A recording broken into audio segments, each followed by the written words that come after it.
Baik ya, Assalamualaikum warahmatullahi wabarakatuh. Waalaikumsalam warahmatullahi wabarakatuh. Waalaikumsalam warahmatullahi wabarakatuh.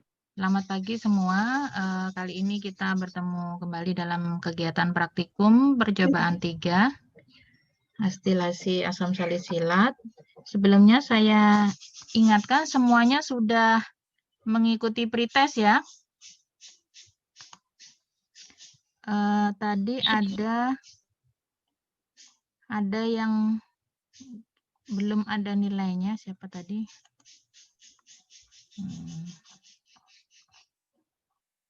Jadi semuanya sudah selesai kecuali ini. Maria Margaret. Maria Margaret ada di sini? Baik, itu nggak ada nilainya, saya nggak tahu kenapa, nggak ada konfirmasi. Kemudian Sifril, ada nggak Sifril?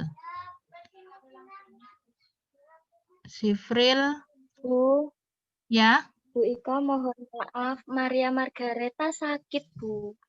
Tapi kok presensi ya Mbak ya? Iya, tadi pagi masih presensi. Tapi nggak ikut kuis. Maksudnya gimana?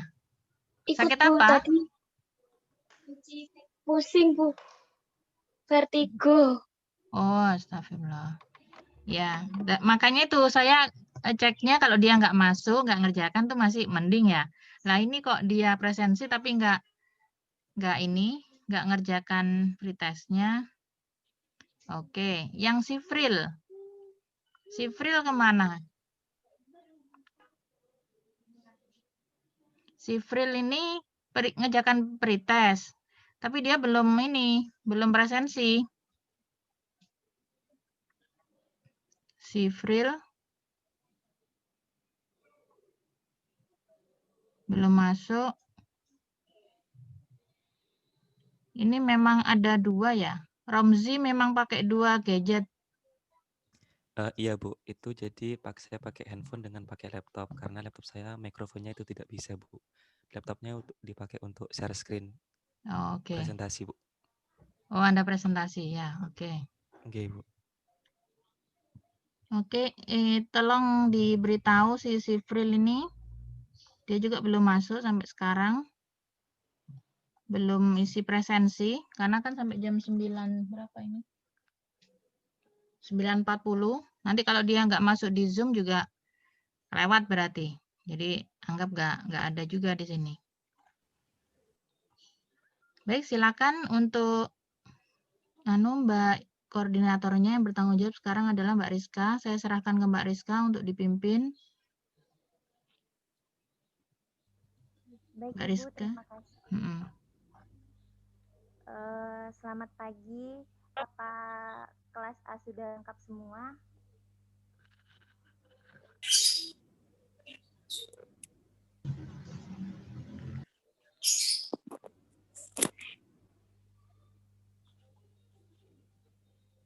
Untuk teman-temannya yang belum masuk, mohon segera di PC ya untuk segera bergabung. Ini sudah bisa saya mulai ya.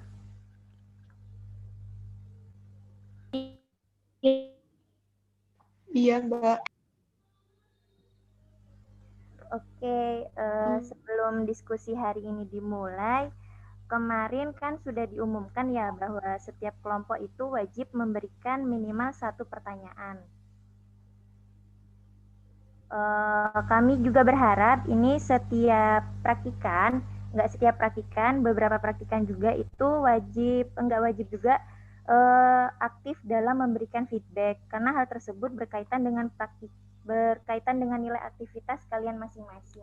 Jadi saya harap diskusi kali ini berjalan dengan sangat saya harap keaktifan kalian. Dan jika diperlukan saat asisten merasa ada kelompok yang kurang aktif, maka kami akan menunjuk secara random kelompok-kelompok maupun praktikan untuk membantu menjawab pertanyaan maupun memberikan pendapatnya pada diskusi yang sedang berlangsung. Apa bisa dimengerti? Bisa, Mbak. Bisa, Mbak. Baik, Mbak. Oke. Kelompok penyaji apa sudah siap? Sudah, Mbak. Siap, Mbak. Sudah lengkap ya? Minggu lalu kan ada saran dari asisten untuk setiap 4 slide itu kemudian dibuka sesi pertanyaan. Sistem presentasi kalian saat ini bagaimana ya?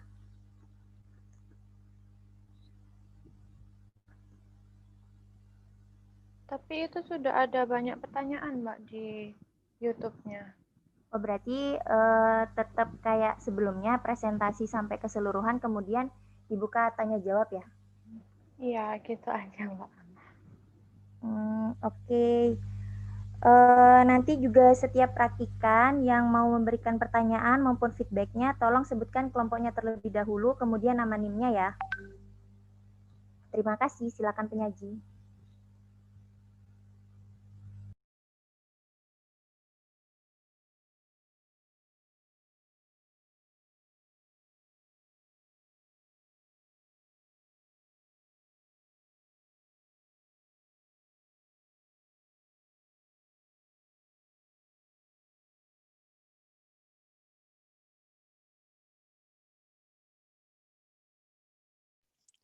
Baik, sebelumnya saya mau bertanya apakah slide-nya sudah bisa terlihat? Bisa Iya. aja. Bisa. Oke, Assalamualaikum warahmatullahi wabarakatuh. Kami dari kelompok 3 akan mempresentasikan tentang sintesis asam asetil salisilat. Anggota dari kelompok 3 itu sendiri ada Chandra Kirana Kartikasari, NIM 171008, Dini Retno Safira, NIM 181008, saya sendiri Romzi, NIM 181009, dan Ma'rifuddin Irzak, NIM 181011. Untuk poin-poin yang akan dipresentasikan pada hari ini, yang pertama ada dasar teori, prosedur kerja, mekanisme reaksi, dan pembahasan. Baik, yang untuk yang pertama adalah dasar teori. Asam asetil salisilat sering dikenal dengan sebutan aspirin, namun asam asetil salisilat juga dikenal sebagai asetosal. Asam asetil salisilat memiliki bentuk kristal dengan range warna dari tidak berwarna hingga berwarna putih. Asam asetil salisilat stabil dalam udara kering, namun akan terdegradasi secara perlahan apabila berinteraksi dengan uap air sehingga menjadi asam asetat dan asam salisilat. Asam asetil salisilat memiliki titik lebur sebesar 135 derajat Celcius. Gambar yang di samping kanan itu merupakan struktur aspirin atau asam asetil salisilat. Asam asetil salisilat merupakan suatu senyawa yang mengandung gugus ester. Ester merupakan suatu senyawa turunan dari asam karboksilat. Asam asetil salisilat merupakan senyawa turun karboksilat yang gugus OH dari karboksilnya digantikan dengan gugus OR dari alkohol. Senyawa ester dapat dibuat dari anhidrida asam dengan alkohol atau juga bisa dibuat dari asam dengan alkohol. Reaksi pembuatan ester yang disintesis dengan menggunakan metode tersebut disebut dengan reaksi esterifikasi. Aspirin dapat disintesis melalui proses reaksi esterifikasi. Esterifikasi adalah suatu reaksi kimia yang melibatkan dua senyawa, yaitu asam karboksilat dengan alkohol untuk membentuk suatu ester. Pembuatan ester dari sintesis aspirin dapat dilakukan dengan cara mereaksikan asam asetat yang memiliki gugus COOH dan asam salisilat yang memiliki gugus OH. Asam asetat dapat diganti dengan senyawa lain dengan catatan senyawa tersebut memiliki gugus COOH, semisal asam asetat anhidrida. Sintesis aspirin tidak akan memberikan produk yang baik apabila selama proses esterifikasi berlangsung dalam suasananya berair. Hal ini disebabkan asam asetil salisilat yang terbentuk akan terhidrolisis menjadi asam salisilat berair.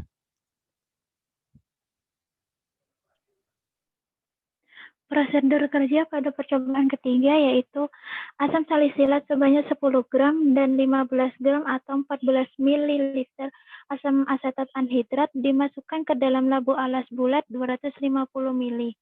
Larutan asam sulfat pekat sebanyak 10 tetes ditambahkan ke dalam labu, kemudian campuran dikocok hingga terjadi pencampuran yang sempurna. Labu yang berisi campuran dipanaskan dengan pada penanas air dengan suhu kurang lebih 50 derajat Celcius sampai 60 derajat Celcius sambil diaduk selama 15 menit. Dan setelah 15 menit, labu alas bulat kemudian didinginkan namun tetap diaduk. Air dingin sebanyak 500 ml ditambahkan ke dalam labu kristal yang terbentuk kemudian disaring menggunakan corong Bachner dengan bantuan pompa vakum. Kristal tersebut dicuci dengan air dingin hingga tidak bereaksi dengan asam lagi. Proses selanjutnya yaitu dilakukan rekristalisasi asam asetil salisilat dengan menggunakan pelarut yang berupa campuran 30 ml alkohol 96% dengan 75 ml aquades. Pelarut tersebut yaitu campuran alkohol sama air yang dipanaskan kemudian ditambahkan sedikit demi sedikit pada kristal asam asetil salisilat hingga larut. Kemudian disaring dengan segera menggunakan corong Bachner panas. Filtrat yang dihasilkan didinginkan hingga dibelorek kristal yang berbentuk jarum kristal tersebut, lalu disaring menggunakan corong Bachner. Kristal yang dipelorek kemudian diambil sedikit untuk diuji dengan reaksi besi 3 klorida hingga kristal asam asetil salisilat ditimbang dan ditentukan titik didihnya. Baik, kita masuk ke mekanisme reaksi. Sebenarnya mekanisme reaksinya cukup panjang, tapi kami menyingkatnya, ya, yakni pada saat terjadi penambahan larutan H2SO4, terjadi proses pengikatan atom H. Atom H yang ada pada H2SO4 itu diserang sehingga menyebabkan putusnya ikatan. Dan yang menyerang itu, dalam hal ini atom oksigen, menjadi bermuatan positif seperti pada gambar yang pojok kanan atas itu. Terus yang kedua, yang bermuatan positif barusan, itu memutuskan ikatannya dengan struktur utama, dan yang lepas itu membentuk asam asetat. Pada struktur tersebut, itu kan atom H yang berikatan dengan atom O+, kemudian diserang oleh HSO4-, ion HSO4-. Nah, nanti produknya itu berupa aspirin. Jadi di sana itu yang OH, terus O-nya bertanda positif, itu apa ya, setelah terjadinya apa penyerangan itu oleh ion HSO4- itu.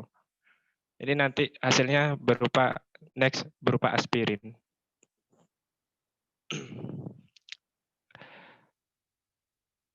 Next. Nah, ini. Jadi atom H-nya itu diserang oleh ion HSO4- itu. Terus kemudian ikatan antara H sama O itu membentuk ikatan rangkap di O dengan C itu. Nanti hasilnya asam asetat terus katalis H2SO4 sama aspirinnya. Begitu. Next. Pembahasan. Asam salisilat sebanyak 10 gram dimasukkan ke dalam labu alas bulat 250 ml, kemudian ditambahkan dengan 14 ml asam asetat anhidrida dan 10 tetes H2SO4 yang menghasilkan endapan putih. Campuran tersebut direflux selama 15 menit dengan suhu 50-60 derajat Celcius. Proses reflux bertujuan untuk membentuk aspirin atau asam asetil salisilat dari asam salisilat melalui reaksi asetilisasi. Destilat hasil reflux ditambah dengan 50 ml air dingin sehingga terbentuk suspensi, yaitu fase padat yang mengendap dan fase cair. Fase padat dipisahkan dengan fase cairnya dengan corong Buchner. Padatan merupakan asam asetil salisilat atau aspirin. Aspirin dimurnikan dengan cara rekristalisasi. Rekristalisasi dilakukan dengan melarutkan padatan aspirin dengan campuran alkohol 96% dan air panas sampai larut. Kemudian disaring dengan corong untuk menghilangkan zat pengotornya. Filtrat yang diperoleh ditampung di dalam Erlenmeyer yang diletakkan dalam ice bath. Hasil yang diperoleh yaitu kristal berbentuk jarum yang merupakan padatan asam asetil salisilat atau aspirin yang lebih murni. Proses selanjutnya yaitu uji kemurnian aspirin dengan menambahkan larutan FeCl3 yang menghasilkan warna ungu pekat. Next. Sudah. Sekian dari presentasi kami. Terima kasih. Mbak, ini apa? Langsung dijawab pertanyaannya. Iya, Dek. Dibahas yang di YouTube dulu ya. Oh ya.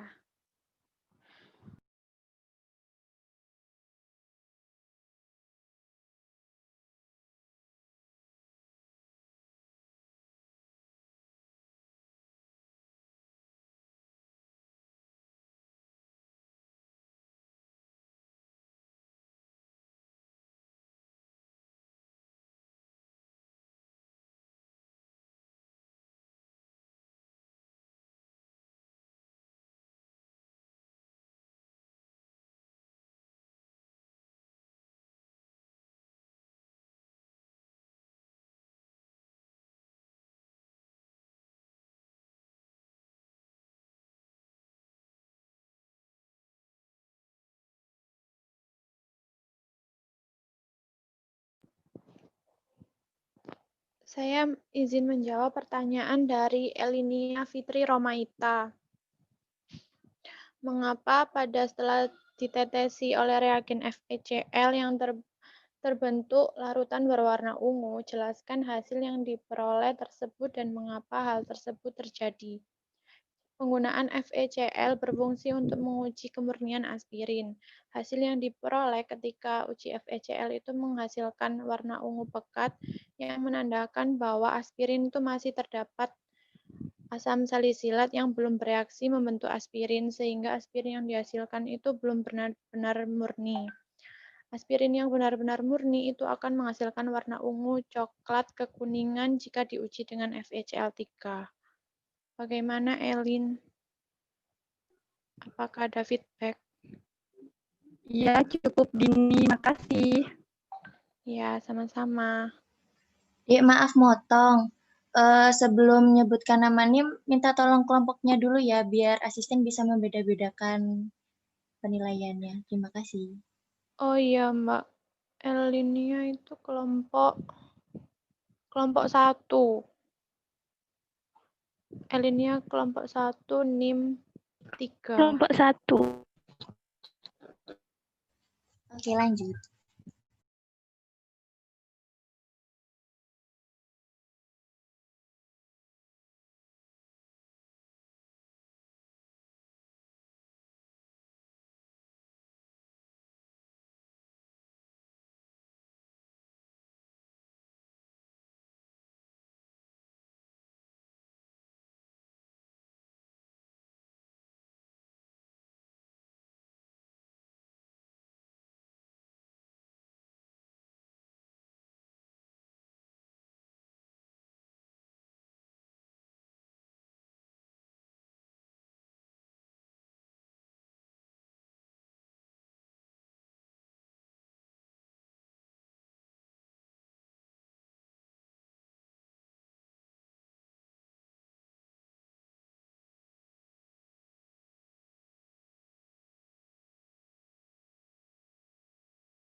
Saya akan menjawab pertanyaan dari Sylvia Sliwulandari dari kelompok 6. Apa fungsi dari pengadukan selama proses pemanasan dan apa yang akan terjadi apabila tidak ada proses pengadukan? Pada saat proses pemanasan itu dijaga suhunya sekitar 50-60 derajat Celcius agar aspirin dapat terhidrolisis menjadi asam asetat, di mana fungsi pemanasan tersebut itu untuk mempercepat laju reaksi dan fungsi pengadukannya itu agar terjadi homogen sehingga mempercepat laju reaksi hidrolisis pada aspirin. Apakah Sylvia ada feedback? Sudah jelas, Mbak. Makasih. Sama-sama.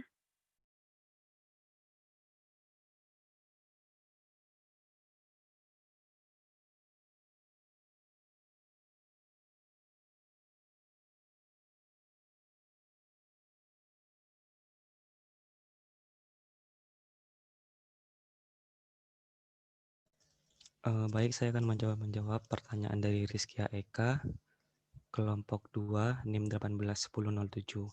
Pertanyaannya, mengapa bisa dihasilkan filtrat berwarna merah agak oranye saat penyaringan?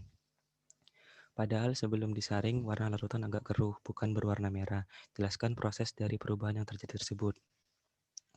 Baik, warna merah pada filtrat yang terbentuk itu merupakan pengotor yang terlarut pada penambahan pelarutnya tersebut. Jadi warna merahnya itu terbentuk dari adanya pengotor.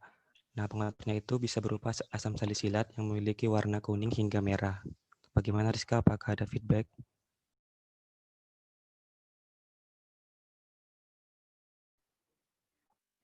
Tidak, terima kasih.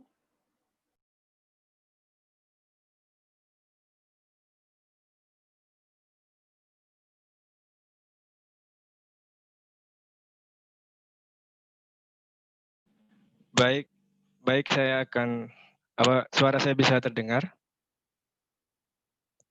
Sudah. Baik, saya akan menjawab pertanyaan dari Mas Anggoro Wicaksono ya dari kelompok 2. Mengapa pembuatan asam salisilat menggunakan asam sulfat pekat? Apakah bisa menggunakan asam sulfat encer dan hasil samping apa yang akan terjadi?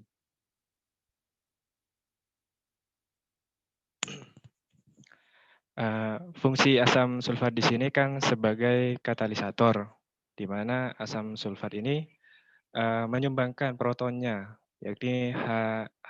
Ya. Terus kalau menggunakan asam sulfat encer,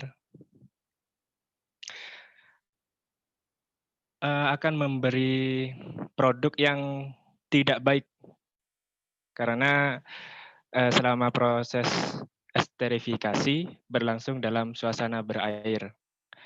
Hal ini disebabkan asam asetil salisilat yang terbentuk akan terhidrolisis menjadi asam salisilat berair. Jadi kan asam sulfat encer itu lebih banyak pelarutnya, lebih banyak istilahnya H2O-nya gitu. Jadi nanti akan terhidrolisa menjadi asam salisilat yang berair. Terus hasil sampingnya apa? Hasil sampingnya karena asam asetil salisilatnya itu terhidrolisis menjadi asam salisilat berair, mungkin produknya itu berupa nantinya berupa asam salisilat, bukan asam asetil salisilat. Begitu, Mas. Bagaimana, Mas? Iya. Boleh feedback? Boleh, Mas. Silakan. Oh iya, itu tadi kan dijelaskan tentang bagaimana penggunaan asam sulfat pekat sama encer. Tadi di situ ada kata-kata fungsi dari asam sulfat itu donor proton. Nah, yang ingin saya tanyakan, apakah bisa menggunakan asam yang lain, contohnya kayak HCl atau H3PO4, kan seperti yang kita tahu di situ kan juga ada proton itu. Apakah ada pengaruhnya juga kenapa kok pakai HCl? Apa dari ukuran asamnya itu atau bagaimana? Terima kasih. Baik, Mas. Ini dari referensi IDA 2014, Anton 2014. Maaf, ralat Anton 2001. Ini beliau menggunakan variasi penggunaan katalisator. Jadi dalam proses sintesis asam salisilat itu, selain menggunakan asam sulfat, juga bisa menggunakan asam yang lain. Contohnya H3PO4, HNO3, dan juga HCl. Tapi di sini proses identifikasinya menggunakan kromatogram. Jadi bukan seperti kita. Nah, tapi kan kita bahas variasi katalisatornya. Dari beberapa macam katalisator yang digunakan Pak Anton ini, itu produk yang dihasilkan itu lebih banyak lebih banyak terbentuk pada penggunaan katalisator berupa H3PO4 di sana. Jadi H2SO yang digunakan Pak Anton ini H2SO4, H3PO4, HNO3, terus HCl. Semuanya asam salisilatnya yang dibutuhkan itu 10 gram, terus anhidridanya juga 20 mili, volume dari katalisatornya sama semua, yakni 0,36 mili, suhunya sama pada 60 derajat Celcius, namun hasilnya berbeda, lebih banyak pada H3PO4. Yang kedua, hasil yang lebih banyak itu pada 2,84 gram, yakni pada H2SO4. Jadi dari sana mungkin yang hasil lebih banyak itu menggunakan H3PO4. Terus pengaruhnya mungkin juga di banyaknya atom hidrogen yang dapat disumbangkan. Begitu, Mas. Oke, terima kasih. Baik, sama-sama, Mas.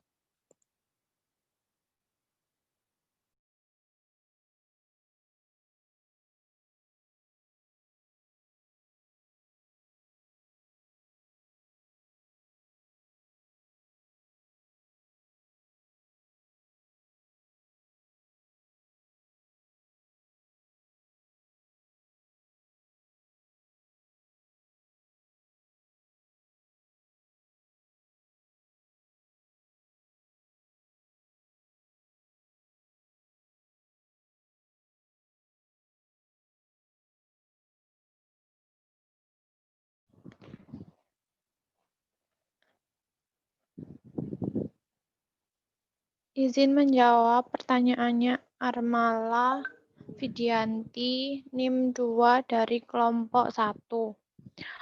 Apa fungsi endapan yang diperoleh dilarutkan dalam aquades dan alkohol panas? Mengapa tidak dilarutkan pada saat kedua larutan tersebut dalam suhu dingin? Fungsi penambahan aquades dan alkohol panas berfungsi sebagai pelarut rekristalisasi.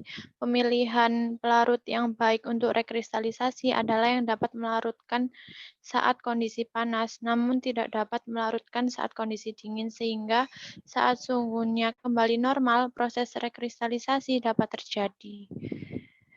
Apakah Armala ada feedback?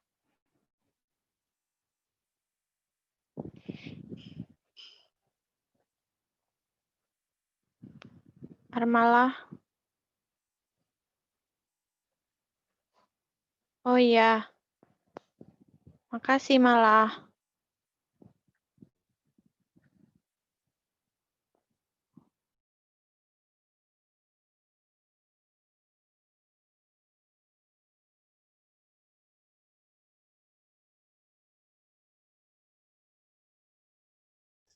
Baik, saya akan mencoba menjawab pertanyaan dari Heni Anggra ini dari kelompok 2 NIM 181005. Pertanyaannya, mengapa saat ditambahkan air dingin, endapan dapat terbentuk dan apa fungsinya? Pada saat penambahan air dingin terjadi reaksi antara asam asetat anhidrat yang membentuk asam asetat, sehingga produk yang awalnya larut akan terjadi proses kristalisasi. Fungsi dari air dingin itu sendiri dalam reaksi ini agar mempercepat penurunan suhu sehingga kelarutan aspirin dalam air dapat berkurang. Bagaimana ini? Apakah ada feedback? Romzi. Terima kasih. Sama-sama.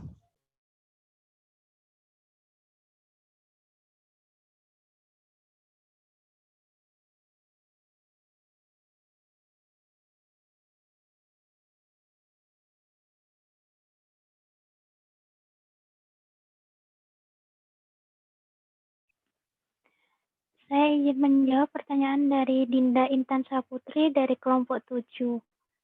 Pada proses sintesis ini dilakukan dengan menggunakan katalisis asam H2SO4. Apa fungsi dari penggunaan katalis asam tersebut dan apa yang terjadi jika katalis asam yang digunakan selain H2SO4? Penggunaan katalis asam berfungsi untuk memprotonasi gugus asetil, di mana pada proses pembuatan asetil salisilat itu melibatkan asam asetat anhidrat yang akan diserang oleh gugus OH pada gugus fenofilik. Penggunaan H2SO4 menyebabkan atom H pada H2SO4 akan memprotonasi atom O pada asam asetat anhidrat. Dalam proses tersebut akan menyebabkan campuran asam salisilat dan asam asetat saling melarutkan membentuk cairan berwarna jernih. Apakah Dinda ada feedback?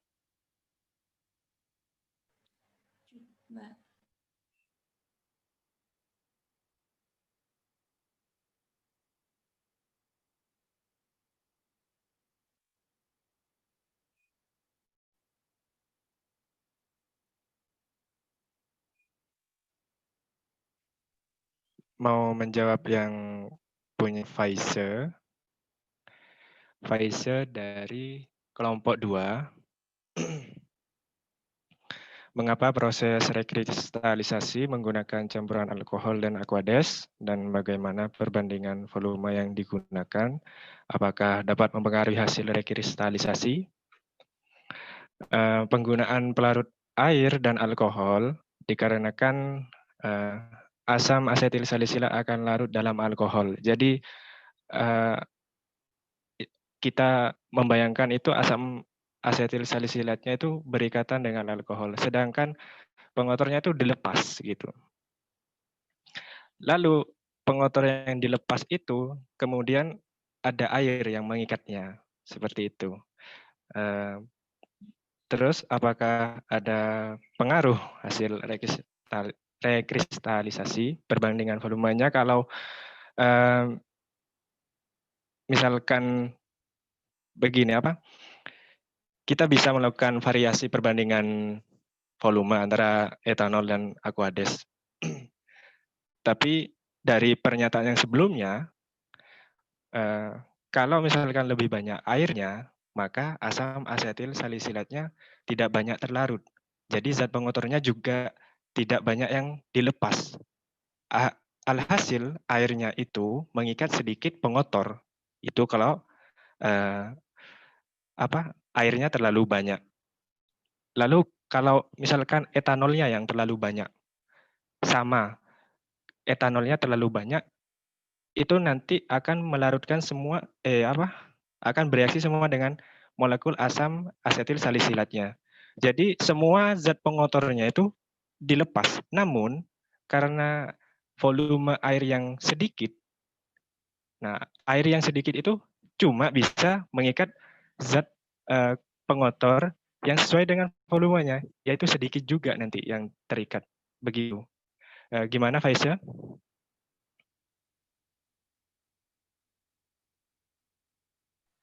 Feedback itu berarti memang harus dicampur kayak gitu ya? Tidak mesti. Kalau dari praktikum kita kan udah dilakukan sekian kali percobaan mungkin, terus dikoreksi mana yang baik, mana yang tidak. Nah, terus juga pentingnya dilakukan variasi itu kan untuk mengetahui berapa sih perbandingannya yang sesuai untuk asam asetil salisilat yang dihasilkan. Misalkan sekian gram asam asetil salisilat dihasilkan, itu butuh perbandingan 3,2 misalkan. Seperti itu, Faiza.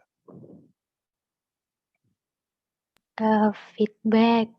Katanya kan tadi gak mesti, berarti boleh dong make kayak air saja atau alkohol saja. Kalau seperti itu, kembali lagi dengan sifat asam asetil salisilatnya. Asamnya kan tidak dapat larut dalam air. Jadi kalau misalkan cuma pakai air saja, mungkin tidak ada interaksi di sana. Mungkin zat pengotornya tetap ada di sana. Kalau pakai etanol saja atau alkohol saja, mungkin zat pengotornya memang dilepas, tapi tidak ada yang mengikat zat pengotornya itu, Faiza. Jadi kombinasi kedua-duanya itu digunakan, yaitu ketika zat pengotor dilepas oleh asam asetil salisilatnya, airnya menangkap zat pengotor itu. Begitu. Ya baik, terima kasih. Sama-sama. Izin menambahkan feedback boleh? Silakan, Mas. Iya, itu tadi kan sebenarnya saya paham maksud pertanyaannya Faiza. Karena sebenarnya gini, yang ditanyakan itu maunya kayak gini. Tadi kan dijawab nggak mesti kan kalau alkoholnya itu harus dicampur dulu sama air. Nah itu kira-kira itu ada berapa perubahan nggak? Perubahan apa sih namanya? Ada perbedaan nggak kira-kira kalau misalkan kita ini nambahnya itu pertama itu alkohol dulu, terus habis itu nanti kedua ditambahkan sama air gitu. Kira-kira ada perubahan nggak gitu? Kenapa kok harus dicampurkan gitu dalam percobaan ini gitu? Terima kasih. Oh, maksudnya yang baik, Mas. Maksudnya yang tidak mesti itu perbandingannya di sana. Begitu. Jadi yang tidak mesti itu perbandingannya. Terus apakah harus menambahkan etanol dulu atau air dulu? Itu sebenarnya menurut saya etanol dulu, Mas. Jadi untuk bereaksikan dengan asam asetil salisilatnya itu, agar pengotornya itu terlepas dulu, gitu. Terus kemudian ada tambahan air di sana. Kalaupun di sana dilakukan langsung dua-duanya, mungkin tidak ada pengaruh pada proses pengikatan zat pengotor itu, Mas, begitu. Gimana? Mohon maaf tadi katanya kalau misalkan nggak apa namanya nggak dua-duanya nggak ada pengikatan itu maksudnya dalam Oh. hal barengan atau gimana? Maksudnya begini, Mas. Kan saya bilang alkohol masuk dulu, nanti disusul oleh air dengan maksud zat pengotornya itu dilepas dulu, kemudian zat pengotornya itu diikat oleh air. Terus yang maksud saya yang berbarengan itu, alkohol dan air dimasukkan secara bersama-sama.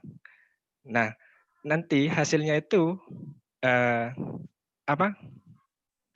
bisa kita bayangkan hasilnya juga larut, Mas, karena ada etanol di sana. Ada etanol juga di sana. Terus zat pengotornya terikat juga oleh air di sana. Begitu, Mas. Oh, jadi lebih baik dicampurkan dulu ya gitu. Soalnya nanti kalau nggak Iya, Mas. dicampurkan ada perubahan misalkan dari kelarutan atau dari pengikatan pengotornya itu tadi gitu ya. Kalau misalkan disendiri-sendirikan. Kalau misalkan disendiri-sendirikan, tergantung perbandingannya, Mas, sebenarnya, Mas. Kalau perubahan hasil yang diperoleh itu, Mas, kemurniannya, itu murni apa enggak, nanti tergantung perbandingan dari air dan aquadesnya itu. Kalau misalkan prosedur penambahannya bisa dari air dulu, terus etanol, nanti kan etanolnya berikatan dengan asam asetil salisilatnya. Nah, bisa etanol atau air dulu, sama juga prosesnya, atau bisa kedua-duanya, etanol, air sama-sama masuk pada waktu yang bersamaan, begitu, Mas. Oke, ya. Terima kasih. Sama-sama, Mas.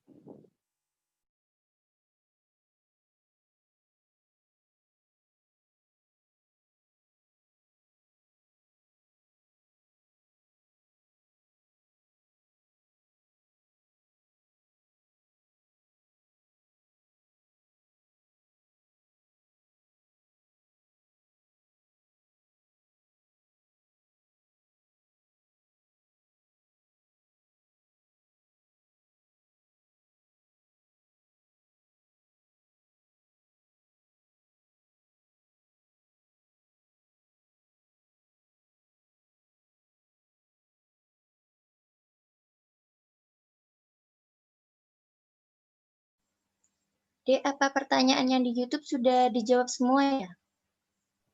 Belum, Mbak. Belum masih, Mbak. Apa ada kendala?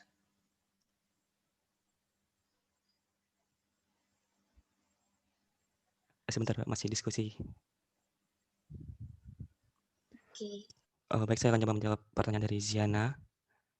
NIM 181014. Apakah teknik pemurnian untuk asam asetil salisilat dapat dilakukan dengan metode selain rekristalisasi? Jadi dari referensi yang telah kami baca, untuk proses pemurnian asam asetil salisilat itu umumnya menggunakan proses rekristalisasi, sedangkan untuk metode lainnya kami belum menemukan referensi untuk itu sendiri. Jadi mungkin ada teman-teman lain yang menemukan referensi untuk pemurnian asam asetil salisilat, mungkin bisa ditambahkan. Terima kasih.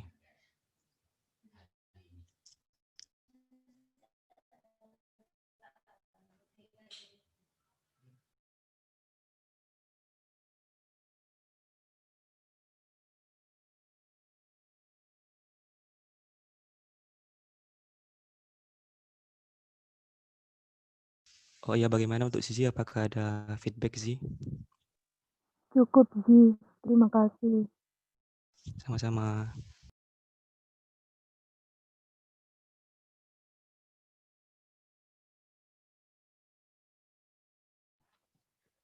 Izin menjawab pertanyaan dari Maria Margareta. NIM 53 kelompok 9. Mengapa pada percobaan ini menggunakan asam asetat anhidrida, bukan menggunakan asam asetat glasial? Asam asetat anhidrida digunakan karena memiliki kadar air yang sangat rendah. Pembuatan aspirin itu tidak dapat menggunakan asam lain, termasuk asam asetat glasial. Hal ini itu dikarenakan karena asam asetat glasial itu masih mengandung air, sedangkan aspirin itu mudah terhidrolisis kembali menjadi asam salisilat. Gitu. Apa Vena ada feedback?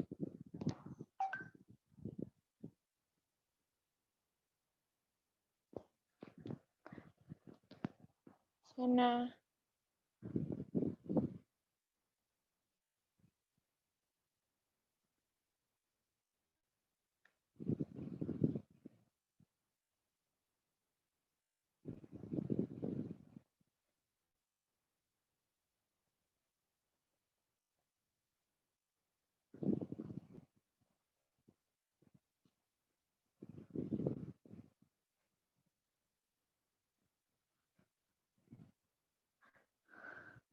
Vena tidak ada ya? Iya, Din. Vena kan tadi udah izin sakit. Oh. Oh iya. Makasih, Fa.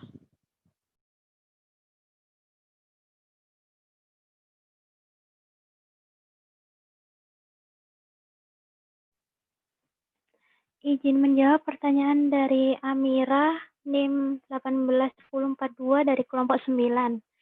Saat penambahan alkohol air pada proses rekristalisasi dilakukan penambahan sedikit demi sedikit. Mengapa penambahan ini dilakukan sedikit demi sedikit?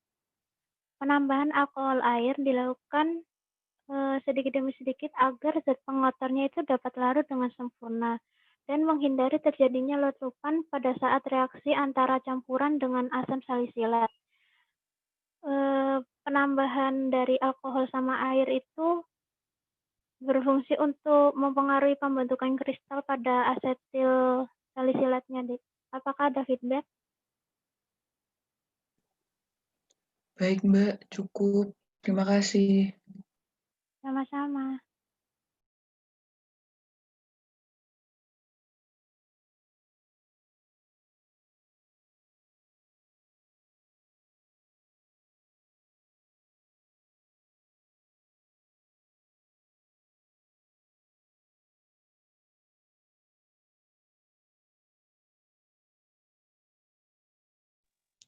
Baik, saya akan menjawab pertanyaan dari Fatih Harum. Fatih Harum ini kelompok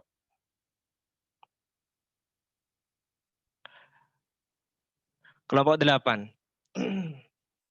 Fatih Harum ini kelompok 8. Pertanyaannya itu, apa yang terjadi jika reflux dilakukan kurang atau lebih dari 15 menit? Nah, apa yang terjadi jika kurang lebih dari 15 menit? Itu mungkin termasuk ke dalam variasi itu ya, waktu reflux ya. Baik, di sini ada literasi yang saya gunakan, yakni IDA 2014. Beliau menggunakan GCMS apa ya, apa ya, jenis spektrometri kayaknya. Beliau menggunakan 3 variasi waktu. 3 variasi waktu, di mana yang pertama 15 menit, yang kedua 30 menit, yang ketiga 45 menit. Masa asam salisilatnya sama-sama 1,38, masa oktanolnya sama-sama 16,29 mili, lalu labu dasar yang digunakan 100 mili, semuanya sama. Terus konsentrasi asam sulfat pekatnya juga sama. Namun perbedaan ada pada hasil, di mana yang reflux yang 45 menit itu menghasilkan produk yang lebih banyak, yakni sekitar 23,6%. Begitu, Fatih.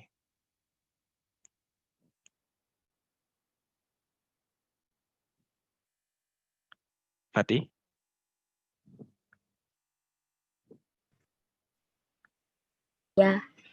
Ya, baik, terima kasih. Ya, Yos. Terima kasih. Oke, sama-sama.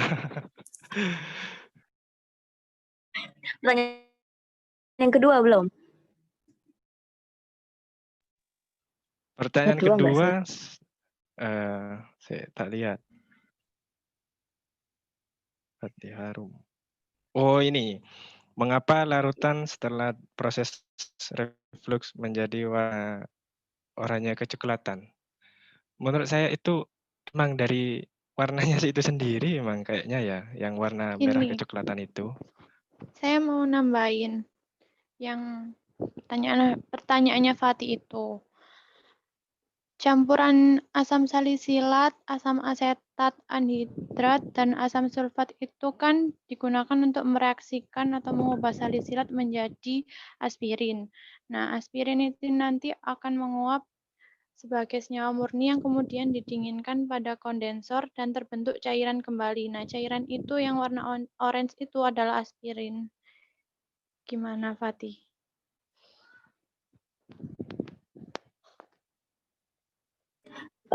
Mohon maaf, bisa diulangi enggak? Tadi putus-putus.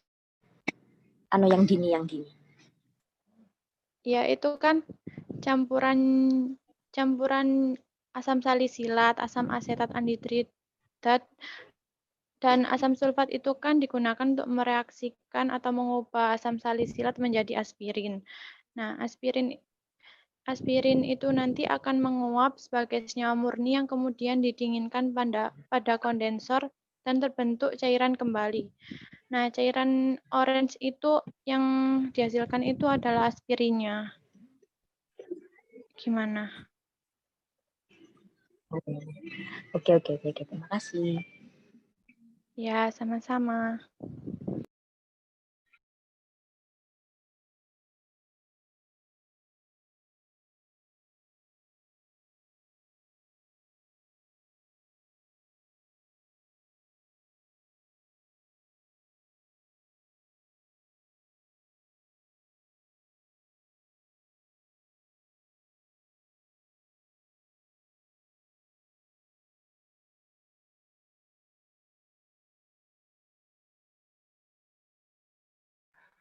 Mohon maaf Bu Ika, ini ada teman saya namanya Hovifa, dia ke-log out sendiri Bu. Timnya itu. Oh, ini Marhamatul. Iya Bu, bukan dari kelompok kami Bu. Ya, ini sengaja Ibu pasang waiting room tadi supaya Anda nggak keluar. Kalau sudah di dalam ya sudah. Karena kan nggak bisa dipantau kalau nggak ada ini waiting room. Oke, silakan. Sudah masuk kan ya? Baik, Bu.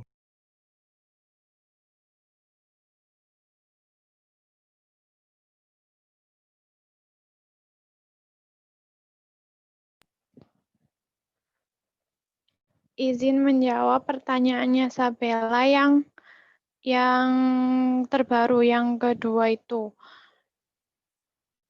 Sabella dari kelompok berapa ya? Dari kelompok 10 NIM 68. Pada sintesis asam asetil salisilat ini kan menggunakan asam asetat anhidrat. Apakah ada alternatif lain selain menggunakan asam asetat anhidrat? Tadi sudah saya sampaikan yang saya menjawab pertanyaannya Vena. Yang asam asetat anhidrida itu digunakan karena memiliki kadar air yang sangat rendah.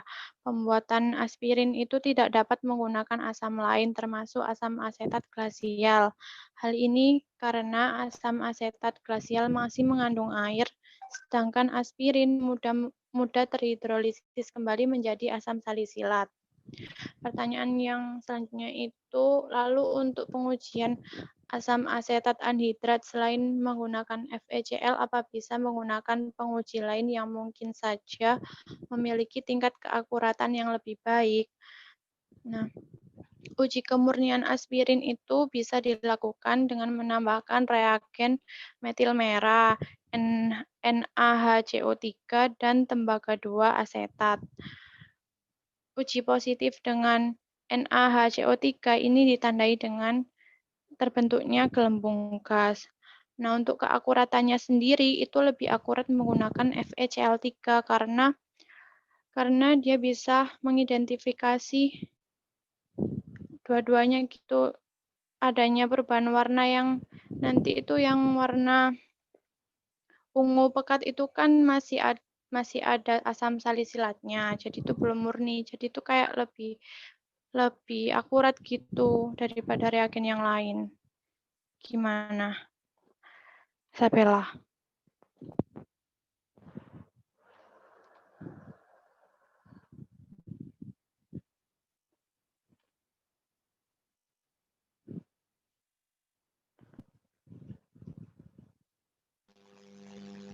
Cukup, Din. Terima kasih penjelasannya. Oh ya, sama-sama, Bella. Mohon maaf ya, memotong. Tadi yang menjawab tentang kandungan asam asetat glasial itu masih mengandung air, itu apa sudah ada referensinya ya? Soalnya itu kalau di catatan saya, asam glasial itu bisa digunakan sebagai pengganti penggunaan asam asetat anhidrida. Terima kasih. Kalau ada referensinya mohon kalau bisa ditunjukkan, silakan ditunjukkan. Kalau nggak ada, nggak apa-apa, dilanjut dulu.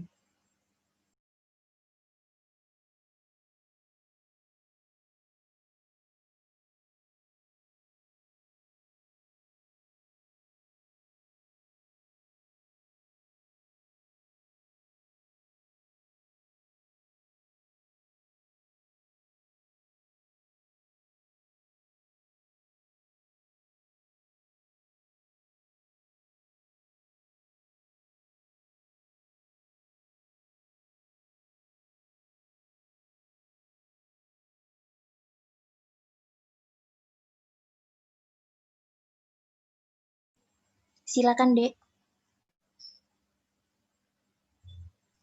Baik, Mbak. Mungkin untuk pertanyaan dari Mbaknya kami lewati dulu, boleh nggak, Mbak? Biar pertanyaan yang lain terjawab dulu. Oke.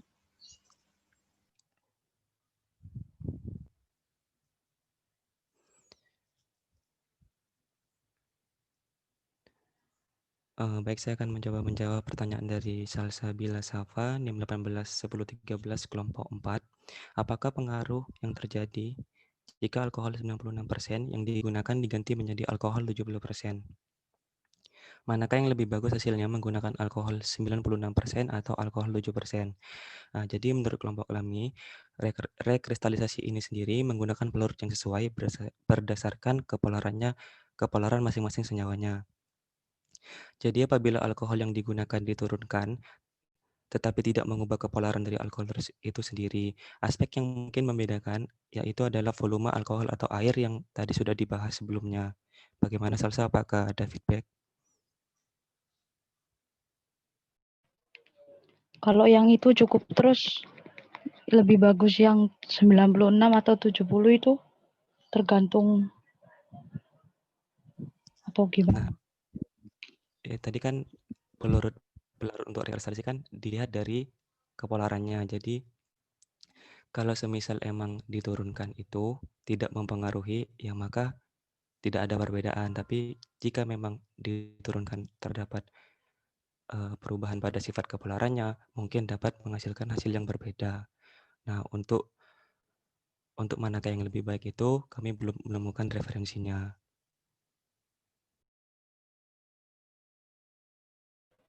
Oke, bisa dipahami sih, makasih.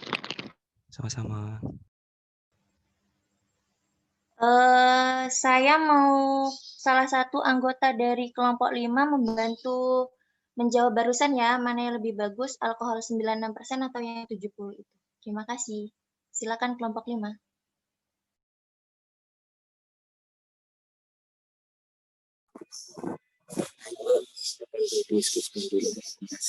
Ini yang presentasi kelompok berapa ya? Kelompok 3, Mbak. Oke. Silakan kelompok 5. Terima kasih.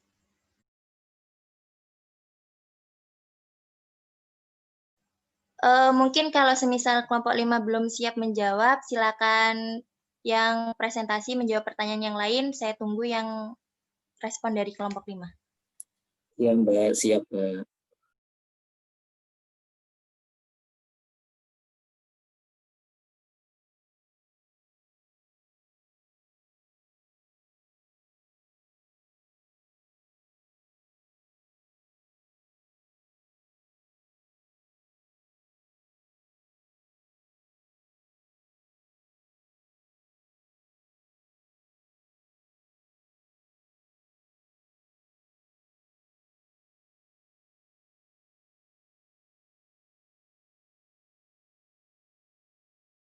Masih sisa berapa pertanyaan ya, Dek?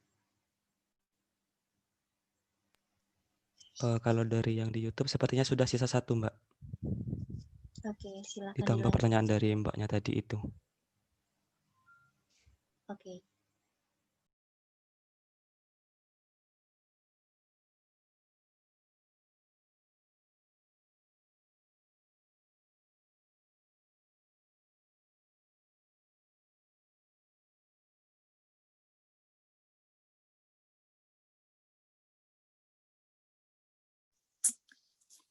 Apa saya bisa menjawab pertanyaan dari yang tadi?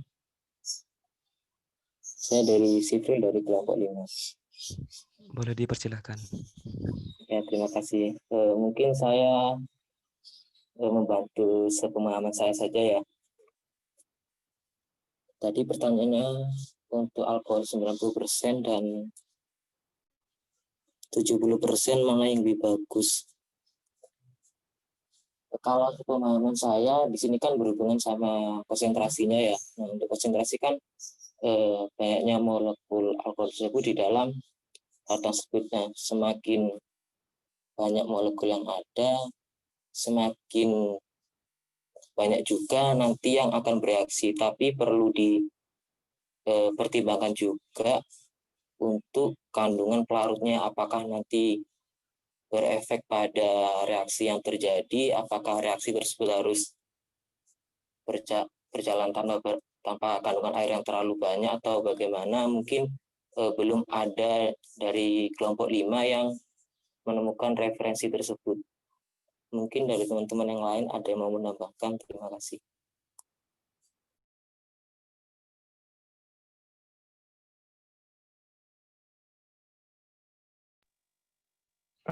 Baik, saya akan coba menjawab yang pertanyaannya yang tinggal 1, yakni dari Sylvia Anggita Putri. Sylvia Anggita Putri ini kelompok 5. Kelompok 5. Bagaimana tahapan proses reaksi yang terjadi untuk pembentukan kristal pada proses kristalisasi? Sebenarnya pada proses kristalisasi ini fungsinya untuk itu mengikat zat pengotor. Terus suasana yang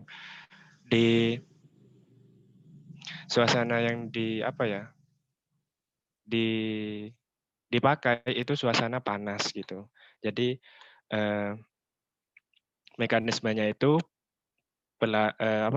pengikat zat pengotornya itu mengikat pengotor dari asam asetil salisilat dalam kondisi panas. Nanti ketika sudah dingin, asam salisilat itu akan kembali ke bentuk kristal yang lebih murni. Begitu. Bagaimana, Sil? Sudah cukup, terima kasih. Baik, sama-sama.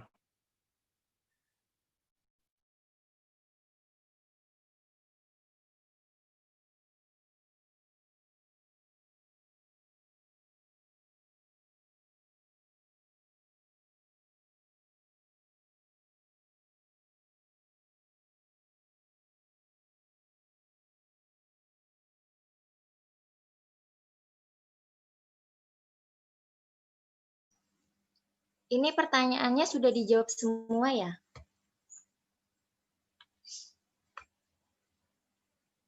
Halo? Untuk yang di YouTube itu sudah Mbak, sisa pertanyaan dari Mbaknya tadi yang apakah ada referensinya untuk yang asam glasial gitu tadi. Masih dicari Mbak. Oke, mungkin ada tambahan pertanyaan, silakan dibuka sesi pertanyaan juga ya. Terima kasih. Iya Mbak.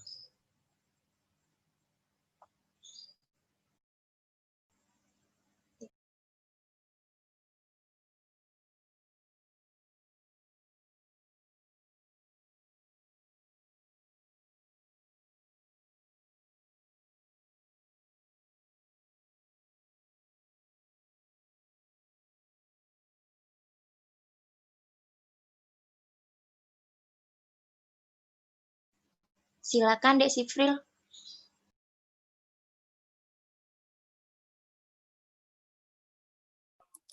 Iya, baik. Terima kasih, Mbak. Saya dari Srivati dari kelompok 5 izin bertanya yang pada mekanisme reaksinya minta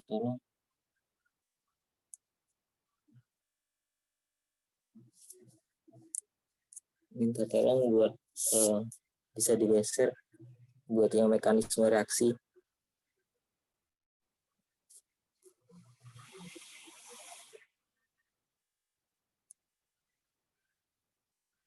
Oh ya, jadi saya izin bertanya, mungkin minta pencerahan juga. Saya masih belum paham yang mekanisme reaksi yang pengikatan atom hidrogen pada asam salisilat. Nah, di sini kan dijelaskan kalau atom O itu kan dia berperan sebagai nukleofil ya, buat mengikat H yang dia 2 SO4.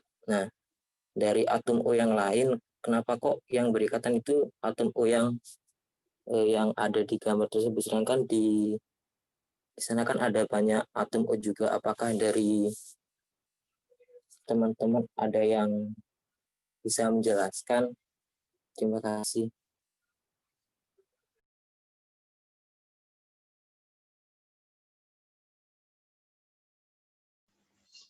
Selagi penyaji mencari jawaban ya, saya ingin kelompok 4 juga membantu pertanyaan dari Sifril barusan. Terima kasih. Di kelompok 4, apa bisa dimulai? Halo?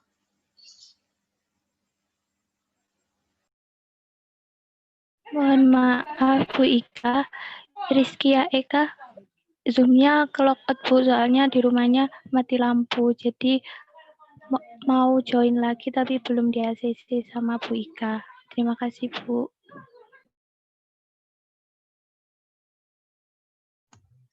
Sudah ya? Sudah 2 orang itu.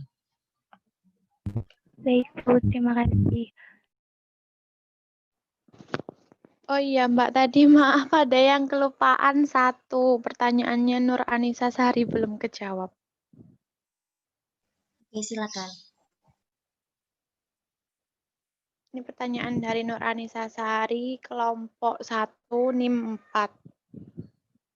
Apabila penambahan asam sulfat lebih dari 10 tetes, apakah mempengaruhi fungsi asam sulfat sebagai katalisator? Jawabannya itu menurut literatur yang kami baca itu, menurut IDA 2014 itu melakukan percobaan dengan variasi volume H2SO4 yang bersifat sebagai katalisator, yaitu ada volume 0,5 mili, 0,75 mili, dan 1 mili. Dan hasil yang diperoleh itu yang paling maksimal pada variasi volume pada variasi volume 0,75 mili. Jadi semakin banyak volume katalis tidak selalu menghasilkan produk yang lebih banyak. Gitu. Apakah Anissa ada feedback? Iya, cukup Dini. Terima kasih. Ya, sama-sama.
Baik, saya akan mencoba menjawab yang asam glasial itu ya.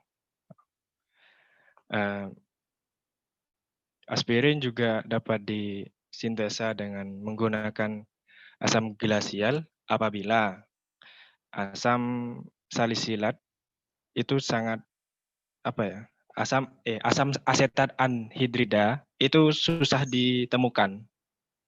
Jadi bisa digunakan untuk mensintesis asam asetil salisilat.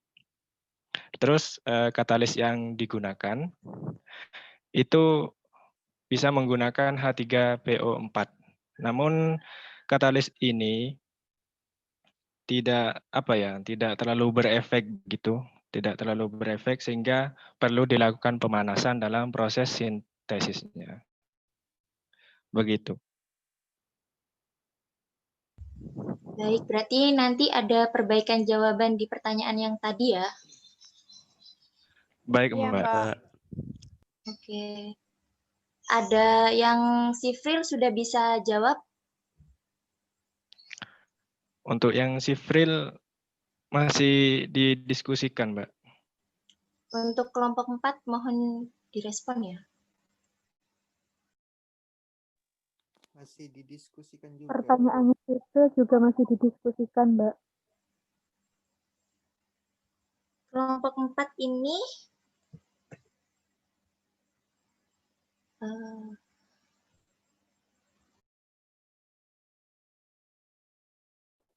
Kelompok 4, Diana, Salsa, dan Faisal.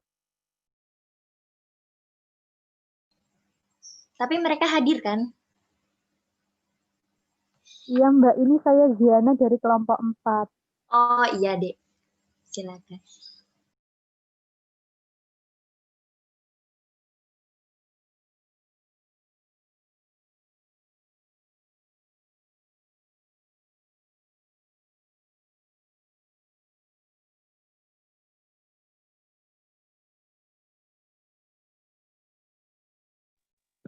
Baik, saya akan coba menjawab pertanyaan dari Elsa di kolom chat Zoom. Itu kenapa FeCl besi 3 klorida bisa digunakan untuk itu apa? Mengidentifikasi uji kemurnian aspirin. Uji kemurnian.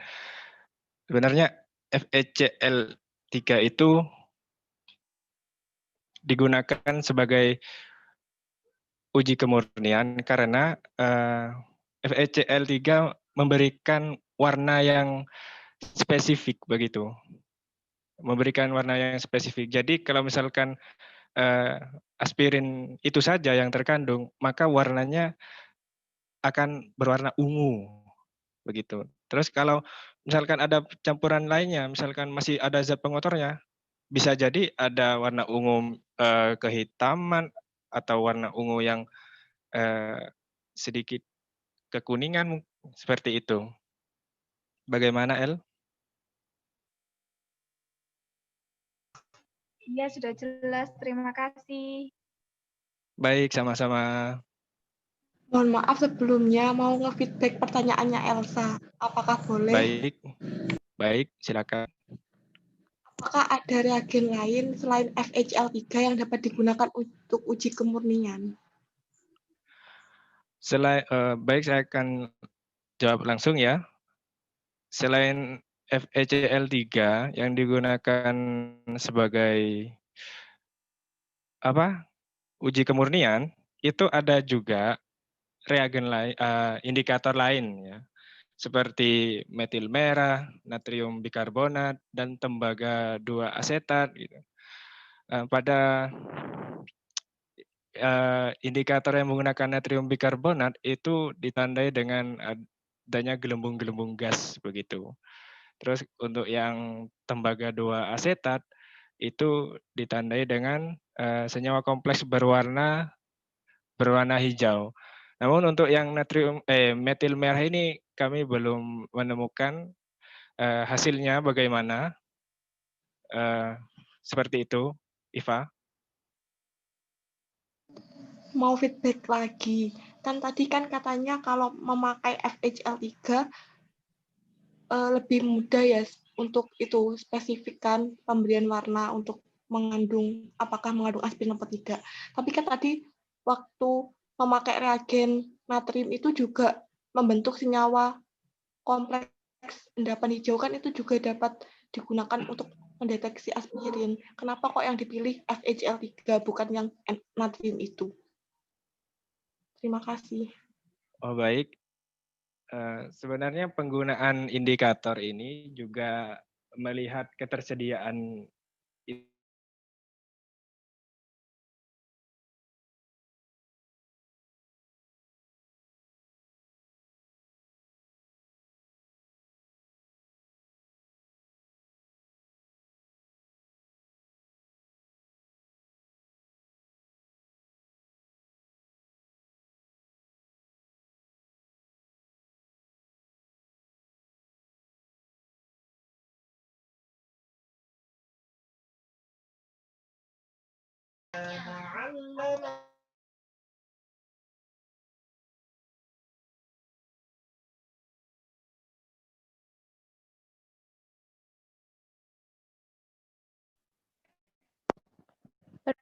Indah, itu yang kamu tanyakan itu produknya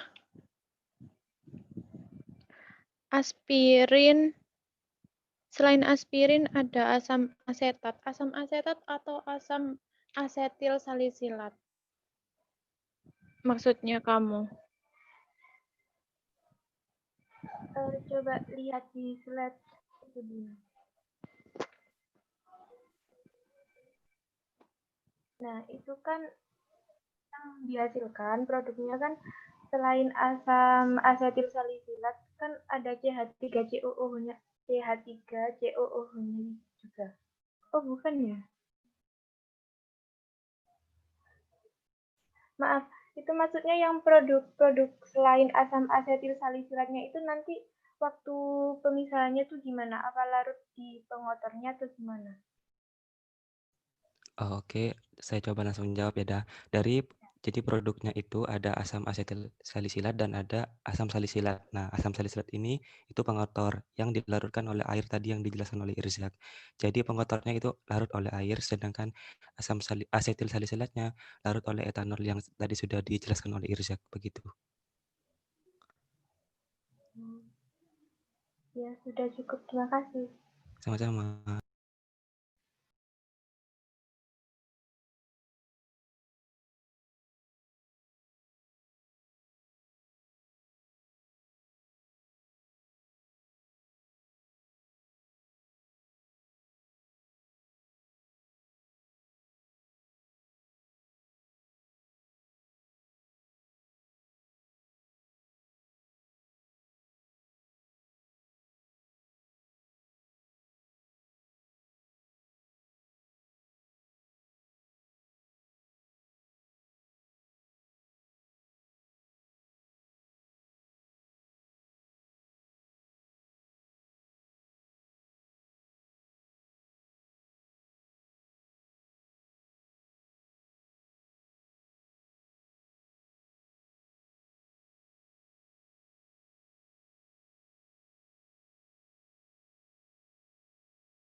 Baik, saya akan mencoba jawab dari pertanyaan Dea Meliana ya.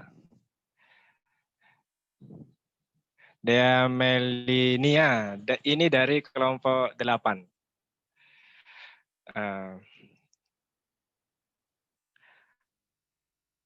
Apakah ada faktor-faktor tertentu yang dapat mempengaruhi proses rekristalisasi?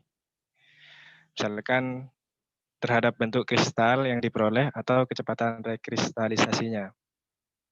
Sebenarnya kalau untuk proses rekristalisasinya itu kita tentukan dulu senyawanya itu apa, terus titik didihnya itu bagaimana. Umumnya kan terus larutannya itu kelarutannya itu bagaimana. Nah, biasanya yang digunakan larutan yang digunakan untuk proses rekristalisasi ini memiliki itu sifat yang melarutkan di kondisi panas, namun tidak melarutkan pada kondisi dingin seperti itu. Terus kalau kecepatan reaksinya, saya rasa tergantung dari mungkin pemanasan, mungkin seperti itu. Bagaimana, Deh?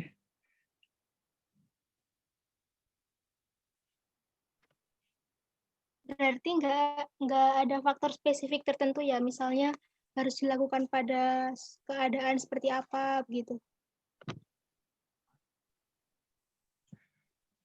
Mungkin yang spesifik itu mungkin itu di sifat pelarutnya. Kalau di sini Aquades itu dipakai kan tidak melarutkan di kondisi dingin, tapi melarutkan pada kondisi panas. Jadi ketika dilakukan pendinginan setelah proses rekristalisasi itu kan terbentuk endapan kembali begitu. Oke. Makasih. Sama-sama. Irzak boleh feedback? Iya, silakan. Nyambung ke pertanyaannya Dea. Iya. Kan gini, biasanya di proses rekristalisasi kan menghasilkan kristal toh. Lah, apa mungkin kristal itu berbeda dengan bentuk kristal yang aslinya dalam proses kristalisasi itu? Terus apa yang menyebabkan? Paham, Zak? Oh, baik. Paham, paham, paham. Makasih. Apakah sama-sama. Apakah bentuknya berbeda? Kalau kita yang asam aspirin ini, itu bentuknya berbeda. Kalau yang di awal itu kayak apa ya? Kayak padatan tak beraturan itu. Terus kalau setelah rekristalisasi itu bentuknya seperti jarum begitu.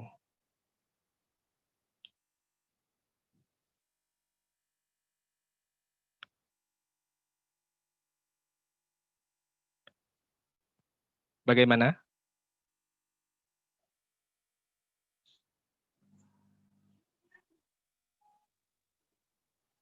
Baik, Zak. Terima kasih. Oke, sama-sama. Irzak, Dalam yang nyambung pertanyaanku yang tadi ya. Nah, itu aku bingung. Yang dihasilkan ini kan tadi kan aku nanya, kenapa yang dihasilkan itu ada asam asetilsalisilat sama asam asetat.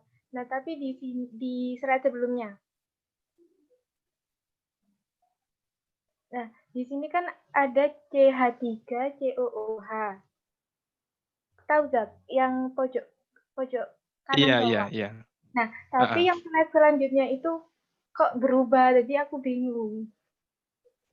Oh, baik. Jadinya ether kan ya? Iya. Nah, itu gimana yang benar? Baik, terima kasih. Iya.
Mohon maaf mungkin sedikit lama ya soalnya masih didiskusikan. Iya, Irzak, boleh minta tolong di slide-nya ke reaksi yang tadi mungkin bisa menjawab tanya Indah. Tapi masih bingung juga. Oh, baik.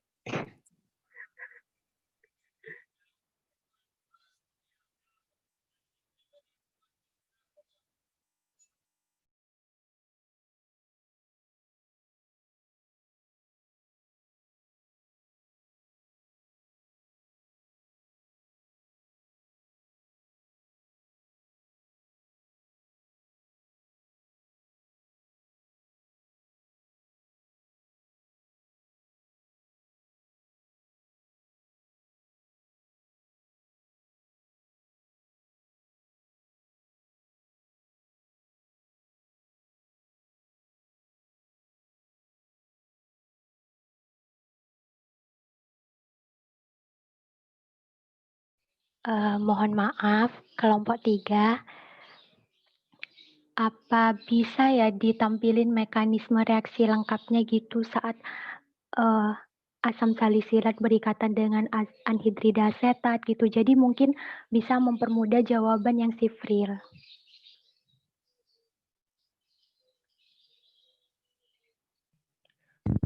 Baik, terima kasih Faisal.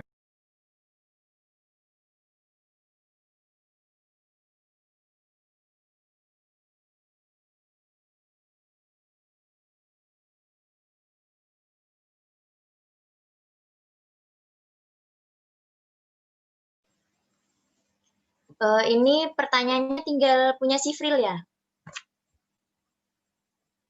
Punya Dita Indah juga, Mbak.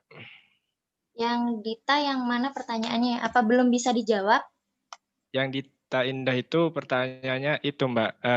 Kan slide sebelumnya reaksinya itu menghasilkan itu apa? Asam asetat. Terus yang kedua itu menghasilkan ester, Mbak. Sepertinya ya kalau dilihat dari mekanismenya asam sulfatnya ini seharusnya tidak terbentuk seperti ini. Harusnya itu mengkatalis asetat anhidrida terlebih dahulu, kemudian baru bereaksi dengan asam salisilat. Fungsinya asam sulfat di sini kan sebagai mengkatalis. Jadi asam salisilat dengan asetat anhidrida sebelumnya itu masih belum bereaksi seperti ini. Jadi mungkin ada mekanisme reaksi yang lebih lengkap yang bisa kalian tunjukkan sekarang atau masih mau mencari kembali, silakan.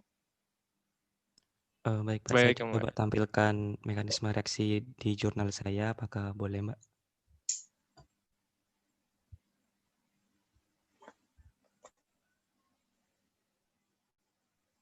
Boleh.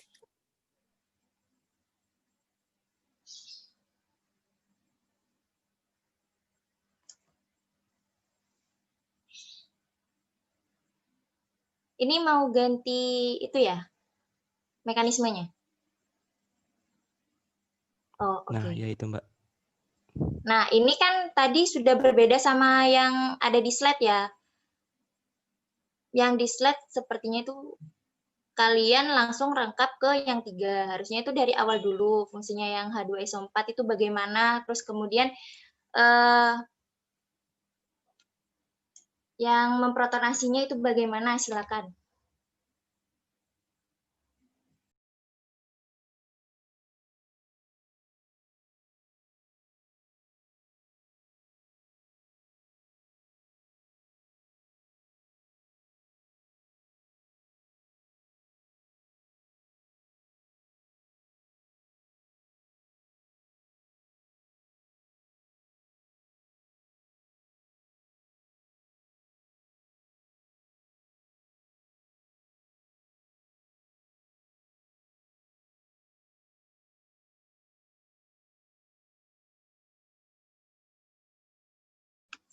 Untuk pertanyaannya siapa, Dek Dita ya barusan, itu udah masuk mekanisme reaksi ini juga?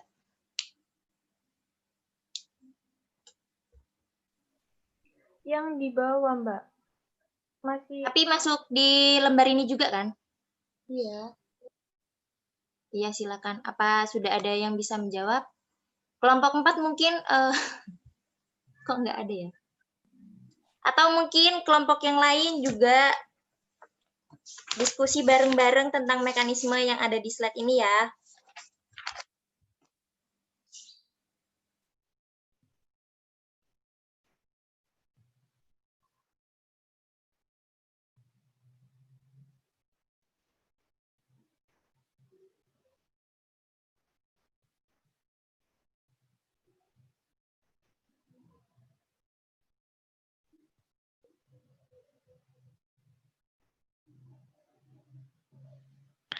Baik, mungkin saya akan coba menjelaskan sepemahaman saya tentang mekanisme reaksi ini. Mohon juga koreksinya. Jadi di sini terjadi proses protonasi, ya, di mana atom oksigen itu menarik atom H yang berikatan pada H2SO4, sehingga dihasilkan Mohon maaf, layarnya akan saya coret. Menghasilkan senyawa yang itu, yang saya lingkari merah itu. Nah, senyawa yang saya lingkari merah itu bereaksi dengan asam salisilatnya. Di mana Sebentar. Asam salisilat itu masih di yang kedua. Yang pertama itu asetat anhidrida. Oh iya Mbak, asetat anhidrida. Maaf, asetat anhidrida itu menyerang karbon yang di tengah itu, seperti yang ditunjuk dengan tanda panah. Kemudian mengalami perubahan bentuk di sana, kecuali sikliknya tidak berubah bentuk. Lalu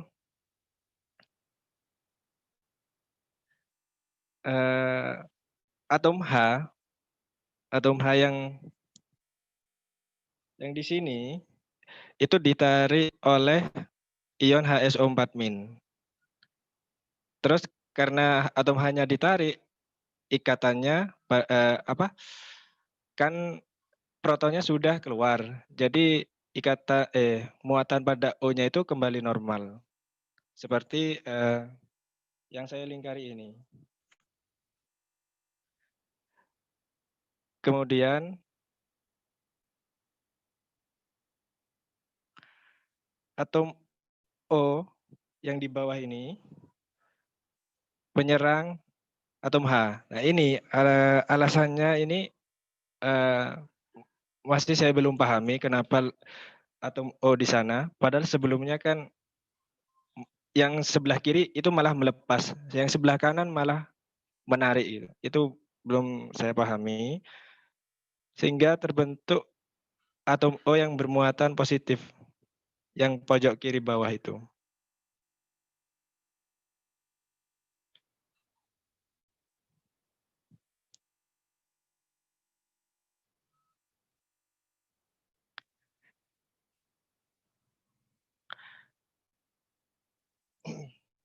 Lalu karena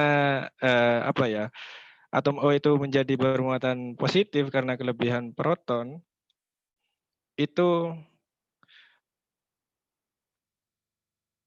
membentuk gugus pergi yang baik.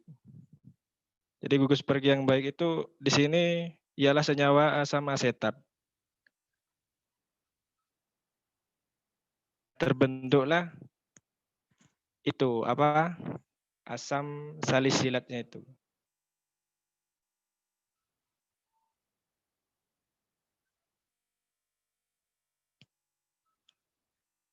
Nah, karena gugus pergi yang baik itu sudah pergi, itu mengakibatkan atom C yang berikatan rangkap dengan OH itu pada O-nya kan bermuatan positif. Nah, O yang bermuatan positif itu kan karena kelebihan proton. Protonnya itu ditarik kembali oleh ion HSO4-. Jadi hasilnya nanti asam salisilat asam metil salisilat itu juga asam asetat dan katalis terbentuk kembali.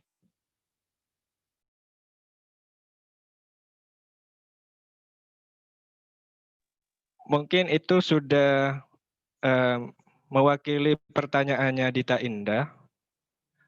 Namun untuk yang Sifril itu belum saya pahami kenapa atom yang sebelah kanan mohon maaf, akan saya coret kembali. Atom O yang sebelah sini, yang saya lingkari kecil itu mengikat atom H. Namun di pemahaman saya itu nanti digunakan sebagai itu untuk membentuk gugus pergi yang baik, seperti itu.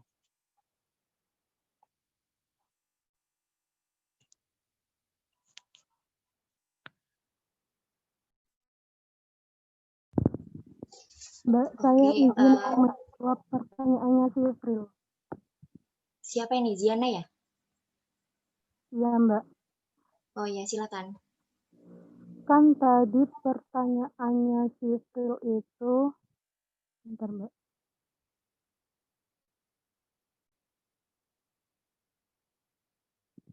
Pertanyaannya kan tadi ada mekanisme reaksi yang mengikat atom hidrogen pada atom salisilat, di sana kan ada atom O menyerang berarti itu sebagai nukleofil. Apakah dari atom O yang lain yang ada pada senyawa tersebut juga bersifat nukleofil? Jawabannya iya. Atom O yang terdapat pada senyawa tersebut merupakan nukleofil. Tapi mengapa atom O yang digambar yang akan berikatan dengan senyawa itu? Maaf Ziana, suaranya nggak ada ya?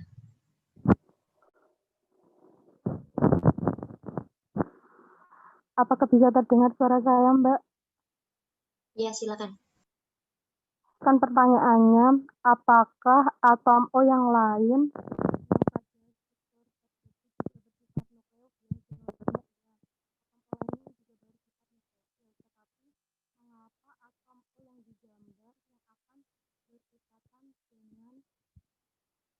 yang ditambahkan? Mungkin jawabannya jika yang berikatan. Mohon maaf, suaranya Ziana hilang lagi ya. Iya sih, nggak ada suaranya sih.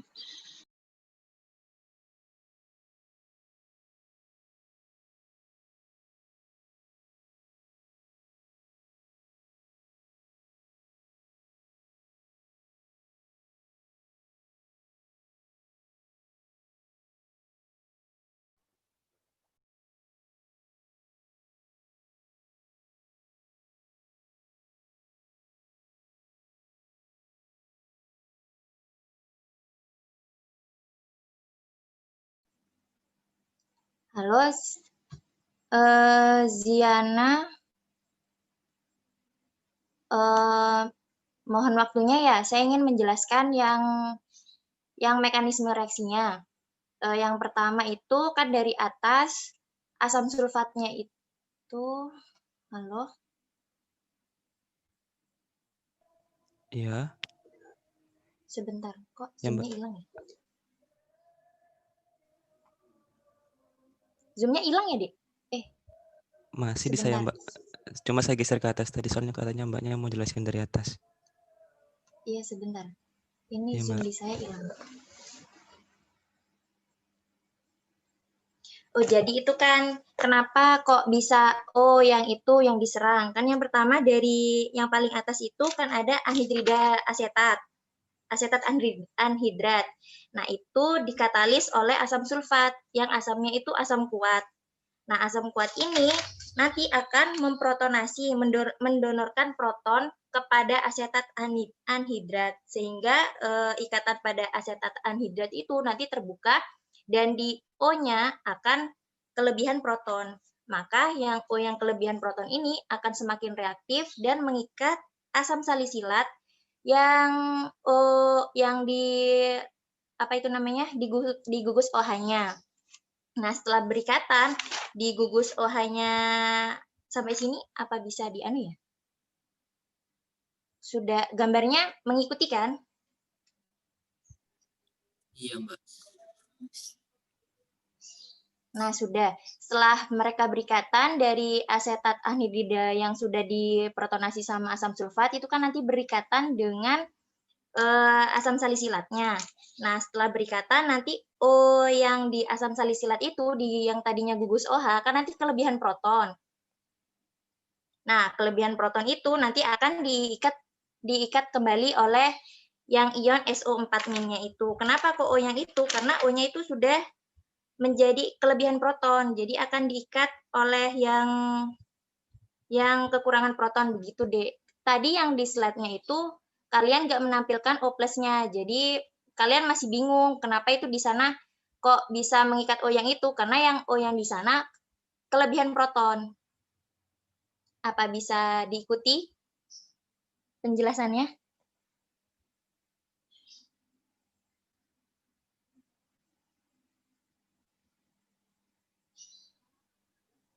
Iya, bisa.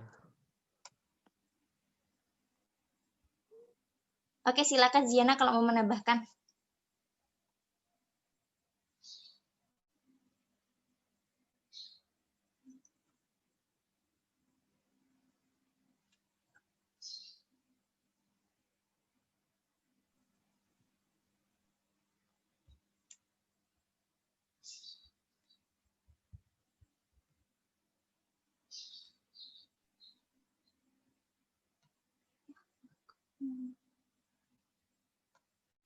Bisa.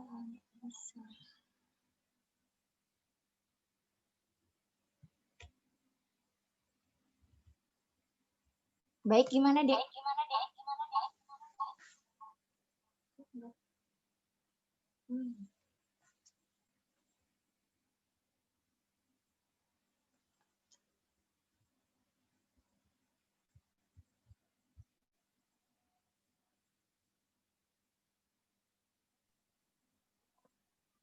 Mbak Rizky boleh izin apa namanya tanya lagi dikit ini nyambung sama yang ini tadi. Iya, silakan. Sebenarnya saya ini masih bingung tentang penyerangan proton dari H2SO4 yang ada di bawah itu. Kenapa kok yang nyerang O-nya yang ada di situ lagi? Soalnya O-nya yang ada di situ gitu. Kalau dari penjelasannya Irzak tadi kan untuk membentuk gugus pergi yang baik gitu. Sedangkan O yang ada yang dekat sama cincin itu kan juga bisa gitu menyerang hanya lagi gitu. Saya masih bingung di situnya gitu. Terima kasih. Izin apakah bisa menanggapi kayaknya Mas Anggoro? Iya, silakan. Ya, mungkin membantu menjawab ya. Mungkin kalau tidak salah itu berhubungan nanti sama adanya awan elektron. Jadi yang di luar itu lebih mudah diserang karena dia ada di luar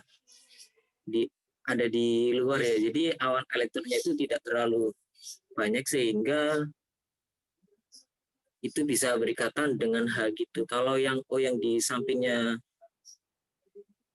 rantai cincin itu kan dia lebih banyak awan elektronnya. Jadi buat dia untuk berikatan dengan H itu lebih sulit begitu mungkin.